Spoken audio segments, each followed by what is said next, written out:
Assalamualaikum warahmatullahi wabarakatuh. Kembali lagi bersama saya Miftah Huda dalam Bicara Bola. Yang pada kesempatan kali ini kita akan bahas akhir musim pemuncak pertandingan di musim 2019-2020 di semua ajang, yaitu final Liga Champions. Di mana yang bertarung di final Liga Champions yang seperti kita lihat di review sebelum-sebelumnya, bahwa dua tim ini memang layak untuk melaju ke partai puncak Liga Champions. Ya, benar. Klub sekeleber Paris Saint-Germain melawan klub yang tangguh superior Bayern Munchen. Nah, kalau misalnya kita lihat dari kedua tim ini melaju ke partai puncak dengan kondisi yang mulus, memuaskan, dan penuh dengan dramatis. Sebut saja Bayern Munchen yang mana mampu melaju ke partai puncak dengan di 16 besar. Dia mampu mengalahkan Chelsea dengan agregat 7-1, mampu mengalahkan Barcelona 8-2, mampu mengalahkan Olympique Lyon 3-0 dan melaju ke partai puncak. Sedangkan di Paris Saint-Germain, klub ini mampu melaju ke partai puncak dengan mengalahkan Atalanta di 8 besar, dengan mengalahkan RB Leipzig di semifinal dan melaju ke partai puncak. Di 16 besar, Paris Saint-Germain juga mengalahkan Borussia Dortmund, di mana di Borussia Dortmund mereka kalah 2-1, namun mereka mampu mengembalikan keadaan di 16 besar. Jadi memungkinkan bahwa kedua tim ini memang layak untuk bertemu di partai puncak. Dan di partai puncak sudah jelas banyak kelebihan dan kelemahan dari kedua tim. Banyak kelebihannya daripada kekurangan dari kedua tim. Sehingga untuk menentukan siapa yang menang di partai puncak, bagi yang melakukan preview, pantasnya adalah yang melakukan blunder paling sedikit dia yang akan menang daripada yang melakukan blunder paling banyak. Dan terbukti tadi malam siapa yang jadi juaranya, kalian mesti sudah tahu bahwa ya benar, Bayern Munchen. Apakah Bayern Munchen main bagus? Iya. Apakah Paris Saint-Germain main jelek? Tidak. Paris Saint-Germain juga mainnya bagus, bahkan memberikan perlawanan, dan bahkan Paris Saint-Germain mampu memberikan tekanan sejak awal pertandingan. Nah, kita bahas Paris Saint-Germain dengan FC Bayern yang terjadi pada pertandingan final tadi malam. Kalau kita melihat skema dari Tuchel dan skema dari pelatih Bayern Munchen, Hansi Flick itu seperti biasanya mereka menerapkan permainan di mana Bayern Munchen mengandalkan 4-2-3-1-nya, sedangkan Paris Saint-Germain mengandalkan 4-3-3-nya. Nah, kedua tim ini berjalan sesuai dengan rencana pelatih, di mana lebih banyak menguasai lini tengah dan lebih banyak menguasai bola dari masing-masing kedua tim. Ditambah lagi instruksi dari pelatih Bayern Munchen, yaitu untuk memberikan tekanan, pressing yang sangat ketat, atau bisa dikatakan gegen pressing kepada pemain Paris Saint-Germain, sehingga pemain Paris Saint-Germain sulit untuk membuat build up penyerangan dari lini pertahanan, hingga mereka langsung mengarahkan kepada lini tengah maupun long ball kepada lini depan. Namun juga berjalan mulus dari Paris Saint-Germain. Kenapa? Karena mereka memiliki pemain-pemain yang kelas. Kalau misalnya kita lihat dari skemanya 4-3-3-nya Paris Saint-Germain, ada 4 back sejajar dari mereka, yang diantaranya ada Mbappe sama Thiago Silva, yang mana ini sudah teruji di Liga Prancis maupun di Liga Champions sejauh ini sampai ke partai puncak. Ditambah fullback mereka yang sudah naik turun, seperti Kehler di bek kanan dan Juan Bernat di bek kiri. Ini kedua fullback ini mampu memberikan suatu tekanan serta memberikan suatu kombinasi penyerangan dari pemain dari Paris Saint-Germain. Ditambah lagi lini tengah Marquinhos yang mana mampu mencetak gol pada saat melawan RB Leipzig, ditambah Ander Herrera, ditambah Paredes. Dan lini serang mereka tentu jelas trio maut mereka, Mbappe, terus Neymar sama Di Maria, di mana ketiganya memiliki kecepatan, kelincahan serta memiliki skill yang sangat memukau di atas rata-rata dari semua pemain yang bertanding di tadi malam.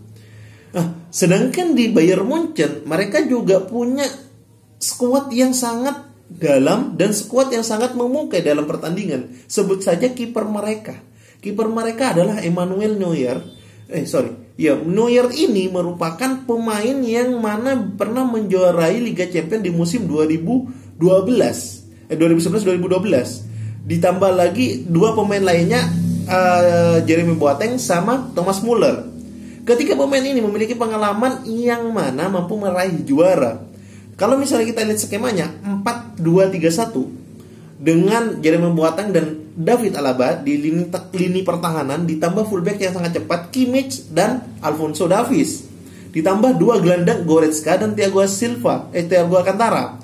Sebagai attacking midfield Muller, ditambah winger mereka yang sangat cepat yaitu Koeman dan Gnabry dengan striker mereka Lewandowski. Berdasarkan skema ini hanya ada satu pemain yang berubah dari skema saat di semifinal, yaitu Koeman diberikan menit bermain sejak awal dibandingkan dengan Ivan Perisic.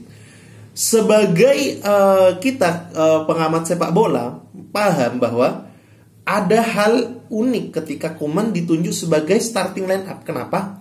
Karena kita tahu bahwa Paris Saint-Germain ini memiliki kekuatan yang hampir sama dengan Bayern Munchen, sehingga perlu pemain winger atau sayap dari Bayern Munchen yang begitu cepat serta memiliki dribbling yang menusuk ke dalam, cut inside ke dalam. Terbukti ketika Koeman dan Gnabry dimainkan di sisi sayap Bayern Munchen, ini membuat Juan Bernat sama Kehler itu harus putar otak bagaimana menjaga pemain-pemain yang secepat mereka berdua. Ditambah lagi gol dicetak oleh Koeman, di mana posisi Koeman berada di belakang Kehler dengan umpan yang sangat bagus dari Joshua Kimmich, di mana kedua pemain ini masih muda ya di Bayern Munchen dan merupakan prospek untuk Bayern Munchen. Alhasil gol 1-0 itu menuntaskan sampai akhir laga. Kalau kita bahas skemanya, kalau berdasarkan statistiknya, peluang Bayern Munchen dengan shoot on goal-nya cuma 2, Paris Saint-Germain 3. Ini menandakan bahwa kedua tim ini memiliki lini pertahanan maupun lini tengah yang sangat apik. Karena apa? Karena shoot on goal-nya saja hanya sedikit di bawah 5. Namun 2 shoot on goal dari Bayern Munchen, 1 bisa mencetak gol melalui Koeman. Sedangkan Paris Saint-Germain 3-3-nya dari shoot on goal mampu ditepis oleh seorang kiper yang syarat pengalaman, yaitu Neuer. Kalau misalnya kita bilang siapa man of the match tadi malam, tentu jelas semua mata tertuju kepada Neuer karena dia menyelamatkan 3 kali dengan dengan one on one satu lawan satu antara pemain Paris Saint-Germain dengan dirinya, dan si Neuer mampu menepisnya. Lah, ini membuktikan bahwa mental seorang kiper ini patut diacungi jempol. Ditambah lagi mungkin pemain Paris Saint-Germain kurang beruntung pada tadi malam. Karena apa? Karena banyak peluang yang dilakukan oleh Paris Saint-Germain, namun tidak berujung gol.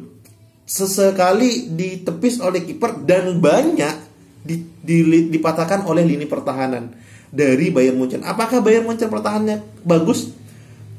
Iya, bisa dibilang enggak. Tapi kalau misalnya kita lihat dengan cederanya Jeremy Boateng dan diganti Sule, ini agak keteteran. Karena apa? Karena Sule tidak bisa diadu sprint.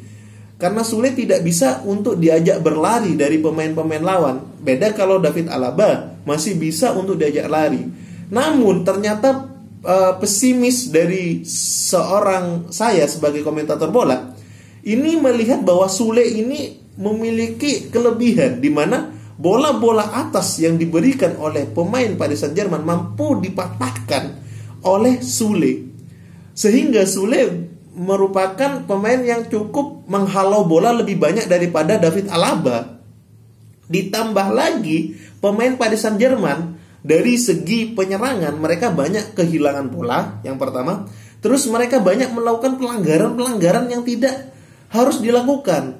Pemain lini tengah mereka seperti Paredes itu jelas-jelas itu goblok sekali kalau misalnya kita bisa bicara kasar gitu ya. Karena apa? Karena pelanggaran seperti itu sudah biasa memancung amarah. Tapi harusnya sebagai pemain profesional, Paredes tidak memberikan seperti itu, sehingga dia diganjar oleh wasit dengan kartu kuning.